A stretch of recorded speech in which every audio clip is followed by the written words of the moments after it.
حکوومەتی هەرێمی کوردستان داواکارم کەوا کێشەی ئاو کارەبا کە زۆر زەرورە بە تایبەت کێشەی کارەبا کە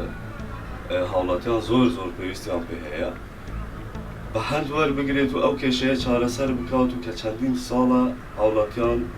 پێوەی دەناڵێنێت. بەڵام لەلایەنی هاوڵاتیشەوە کە هاوڵاتیان بەڕاستی لە ڕووی کارەباوە زیاد لە پێویست زیادەڕۆیی دەکرێت کە لە وڵاتی ئێمە ئەو کارەبایی کە هەیە لە وڵاتەکانی دیکە لەوانەیە زۆر کەمتر لەوەی کە ئێمە هەمانە و بە 24 کاتژمێری بەردەوامیش کارەبا هەیە، بەڵام لێرە وەکو پێویست یعنی بەرنامە بۆ دانراو نییە. بتوانێت پرەنسیپی پاداش بەکار بهێنێت بۆ هەموو ئەو لایەنانی هەموو بۆ نمونە ئەو کۆمپانیا ئەهلیەکان یاخود دەستگا حکوومیەکان بێت یاخود هاونیشتوانان بێت لە ماڵەکانی خۆیان کە بۆ نمونە سوود لە وزەی خۆر یاخود بەپێی جوگرافیای کوردستان کە ئێمە ناوچەیەکی شاخاوین سوود لە وزەی بابێ بینین بۆ ئەوەی کە بتوانین وزەی کارەبا زیاتر بەدەست بێنین لە ڕێگەی ئەم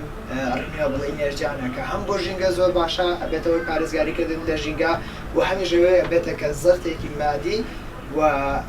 پاڵەپەسۆ لەسەر حکوومەتی هەرێمی کوردستان کەمە بێتەوە.